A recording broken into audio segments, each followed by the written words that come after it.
কলকাতার ঋষিকেশ পার্কের এক কোণে যে মেয়েটি নিচু মুখে ছলছল চোখ নিয়ে বসে আছে, ওকে কি কোনো কথা দিয়েছিলে?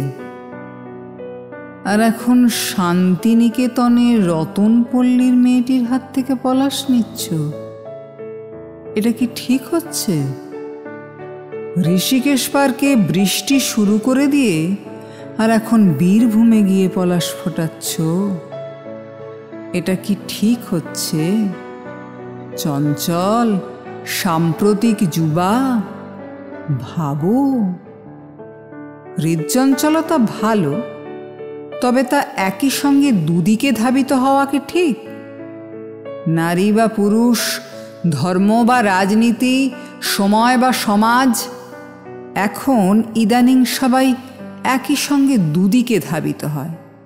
আর দুঃখ ডেকে আনে, মেঘ ডেকে আনে, সব সাদা কালিতে ডোবায়।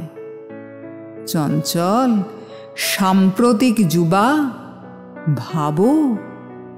ঋষিকেশ পার্কের মেয়েটিকে দুটো নম্র স্পষ্ট কথা বলো, কিংবা পলাশ ফিরিয়ে দাও রতনপল্লীর মেয়েটিকে, দিয়ে বলো, একটা পাতা মাঝখান থেকে ছিঁড়ে দুভাগ করলে গাছ মরে যায়।